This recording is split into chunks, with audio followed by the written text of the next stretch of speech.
Channel में आप सभी का स्वागत है। दोस्तों, सहर्ष स्वीकारा है कविता के कवि गजानन माधव मुक्तिबोध नई कविता के प्रमुख कवि माने जाते हैं। और जो ये कविता है, यह है मुक्तिबोध की एक छोटी कविता है जो छायावादी चेतना से प्रेरित है। दोस्तों, इस कविता में कवि ने जीवन में मनुष्यों को सुख दुख, राग विराग, हर्ष विषाद, आशा निराशा आदि इन सभी भावों को सहर्ष अंगीकार करने की प्रेरणा प्रदान की है। यह कविता उस विशिष्ट व्यक्ति या सत्ता यानी कि प्रभु की ओर संकेत करती है जिससे कवि को प्रेरणा प्राप्त हुई है। कवि मानते हैं कि जीवन में सब कुछ उसी सत्ता का दिया हुआ है। उन्हें ये जो गोचर जगत अदृश्य शक्ति का ही भाव लगता है और कवि जीवन की किसी भी वस्तु के प्रति नकारात्मक रुख नहीं अपनाते हैं। तो दोस्तों, आज के अध्याय में हम कक्षा 12 की इसी सहर्ष स्वीकारा है कविता की व्याख्या पर चर्चा करेंगे। पहला मैं अपना काव्यांश पढ़ रही हूँ, फिर हम इसके प्रसंग को जानेंगे, साथ ही साथ इसके भावार्थ यानी व्याख्या को भी समझेंगे। जिंदगी में जो कुछ है, जो भी है, सहर्ष स्वीकारा है, इसलिए कि जो कुछ भी मेरा है वह तुम्हें प्यारा है। गर्बीली गरीबी है, यह गंभीर अनुभव सब, यह विचार वैभव सब, दृढ़ता यह भीतर की सरिता, यह अभिनव सब मौलिक है, मौलिक है। इसलिए कि पल पल में जो कुछ भी जागृत है, अपलक है, संवेदन तुम्हारा है। तो दोस्तों, ये हमने अभी जो काव्यांश पढ़ा, इसके प्रसंग को जानते हैं। ये पंक्तियां हिंदी की आरोह भाग 2 में संकलित सहर्ष स्वीकारा है नामक कविता से ली गई हैं और इसके रचयिता हैं गजानन माधव मुक्तिबोध, जो कि नई कविता के बेजोड़ कवि माने जाते हैं। दोस्तों, इस काव्यांश में सुख दुख, संघर्ष, अवसाद, उठापटक आदि को सम्यक भाव से अंगीकार करने की कवि ने प्रेरणा दी है और कवि को जिस असीम सत्ता से प्रेरणा प्राप्त हुई है, वे उस असीम सत्ता को संबोधित करते हुए कहते हैं। क्या कहते हैं वो हम इसकी व्याख्या में जानते हैं कि हे प्रभु, मेरी जिंदगी में जो कुछ सुख दुख, राग विराग, आशा निराशा, उठापटक आदि सम्मिलित हैं, उनको मैंने खुशी खुशी स्वीकार किया है। यानी कि आपने मुझे जो दिया उसे मैंने सहर्ष स्वीकार किया। जैसी भी परिस्थितियां आई, मैंने प्रसन्नता से उन्हें ग्रहण किया। इस जीवन में जो कुछ भी मेरे पास है वह सब तुम्हें प्यारा लगने वाला है। यानी कि कवि कहते हैं कि मैंने जीवन में वही संचित किया है जो आपको प्रिय लगे। और वे गर्व से युक्त गरीबी, यह जीवन के गंभीर अनुभव, विचार रूपी ऐश्वर्य, श्रेष्ठ विचार, दृढ़ता, सब कुछ मौलिक है और इनमें बनावटीपन कुछ भी नहीं है। और कवि कहते हैं कि प्रभु इस जगत में प्रतिपल जो कुछ भी दिखाई देता है, जो कुछ भी प्रकाशित होता है और जो कुछ दिखाई नहीं देता, यानी कि जो गोचर है, अगोचर है, यह सब कुछ तुम्हारा ही संवेदन है, तुम्हारे ही सुख दुख की अनुभूति है जो दृश्य रूप में प्रति क्षण आंखों के समक्ष रहता है।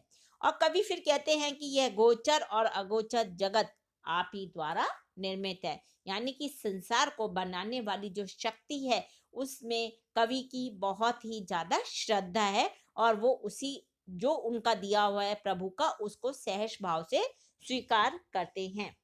चलिए दोस्तों, अब दूसरा काव्यांश पढ़ते हैं। जाने क्या रिश्ता है, जाने क्या नाता है, जितना भी उड़ेलता हूँ भर भर फिर आता है। दिल में क्या झरना है, मीठे पानी का सोता है, भीतर वह ऊपर तुम, मुस्काता चांद ज्यों धरती पर रात भर, मुझ पर त्यों तुम्हारा ही खिलता हुआ चेहरा है। दोस्तों, प्रसंग जो हमने पहले काव्यांश में पढ़ा था वही लिखना है। अब व्याख्या। कवि कहते हैं कि हे प्रभु, मैं नहीं जानता कि मेरा आपके साथ क्या रिश्ता नाता है। मेरा आपके साथ एक अटूट संबंध है। दिल में ना जाने कौन सा प्रेम रूपी झरना मौजूद है कि मैं इस झरने को जितनी बार भी खाली करता हूँ वह बार बार अपने आप उतना ही भर जाता है। यानी कि आपके प्रति मेरी श्रद्धा दिन प्रतिदिन बढ़ती जाती है। कवि का कहना है कि प्रभु के प्रति उनके हृदय में प्रेम रूपी झरना प्रवाहित रहता है और बार बार खाली करने पर भी वह बढ़ता जाता है। प्रभु के प्रति उनका प्रेम असीम है। कवि अपने कवि कहते हैं कि मैं आपके प्रति अपने हार्दिक प्रेम को कम करना चाहता हूँ, लेकिन यह कम होने की अपेक्षा और बढ़ता ही जाता है। फिर वो कहते हैं कि हे असीम सत्ता, मेरे भीतर हृदय में तो मीठे पानी का स्रोत या झरना मौजूद है, और बाहर तुम विराजमान हो। यानी कि तुम्हारे लिए मेरे दिल में प्यार है और बाहर भी तुम ही मेरे लिए विराजमान हो। कवि का कथन है कि जिस प्रकार रात्रि में मुस्काता खिलता हुआ चंद्रमा धरती पर अपनी शीतलता और चांदनी बिखेरता रहता है, उसी प्रकार हे प्रभु, मेरी आत्मा पर हमेशा सदैव आपका ही चेहरा छपा रहता है, और मेरी आत्मा में सदैव आपका स्वरूप छाया रहता है। चलिए दोस्तों, अब हम इसके तीसरे काव्यांश को पढ़ते हैं। सचमुच मुझे दंड दो कि मैं भूलूं मैं तुम्हें भूल जाने की। दक्षिण ध्रुव अंधकार अमावस्या, शरीर पर चेहरे पर अंतर में पालूं मैं, झेलूं मैं उसी में नहालूं मैं। इसलिए कि तुमसे ही परिवेष्टित आच्छादित रहने का रमणीय यह उजाला अब सहा नहीं जाता है, नहीं सहा जाता है। ममता के बादल की मंडराती कोमलता भीतर पिराती है, कमजोर और अक्षम अब हो गई है आत्मा यह।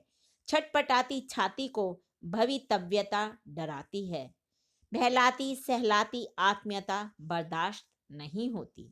चलिए दोस्तों, अब हम इसके प्रसंग को उसी तरह से लिखेंगे जो हमने पहले काव्यांश में चर्चा की थी। व्याख्या जान लेते हैं। कवि असीम सत्ता को संबोधित करते हुए कहते हैं कि हे प्रभु, मैंने आपको भूल जाने की यदि कभी भूल की है तो उसके लिए आप मुझे वास्तव में दंड दें।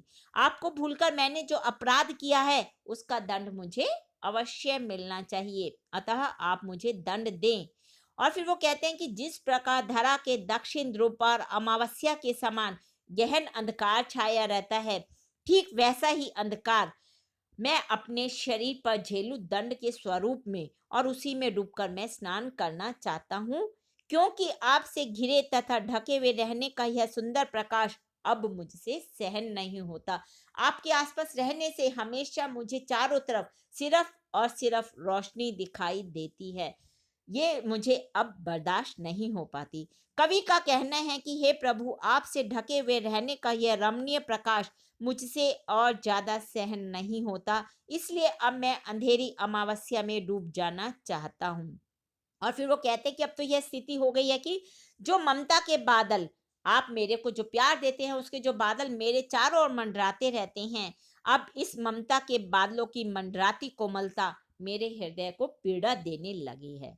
जिन ममता रूपी बादलों को देखकर मैं पहले खुश हो जाया करता था, वही ममता रूपी बादल अब मुझे पीड़ादायक प्रतीत होते हैं, और अब मुझ में और अधिक कष्ट सहने की शक्ति नहीं रही।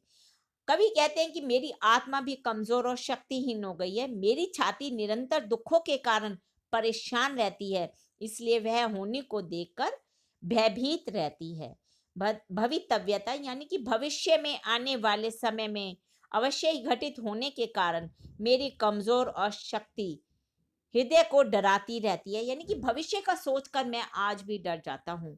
और कवि कहते हैं कि अब तो स्थिति इतनी नाजुक हो गई है कि मुझे देखकर लोग सांत्वना देते हैं, सहानुभूति प्रकट करते हैं और दुखों को सहलाने का प्रयास करते हैं, लेकिन अब तो मन बहला देने वाली तथा दुखों को सहला देने वाली आत्मीयता भी सहन नहीं होती, अपनापन भी अच्छा नहीं लगता। कवि का कहना है कि मैं अपने दुखों से, अपनी परेशानियों से बहुत दुखी हो चुका हूँ, और लोग मुझे उन सब के लिए आकर मुझे सांत्वना भी देते हैं, लेकिन मुझे वो सब भी अब अच्छा नहीं लगता। तो दोस्तों, ये हमने जाना सहर्ष स्वीकारा है कविता की व्याख्या के विषय में। अगले अध्याय में हिंदी भाषा के और भी प्रमुख विषयों पर हम आगे भी इसी प्रकार चर्चा करते रहेंगे। पर दोस्तों, उसको सुनने के लिए आपको मेरे इस चैनल को लाइक और सब्सक्राइब करना होगा। धन्यवाद दोस्तों, आपका दिन शुभ हो।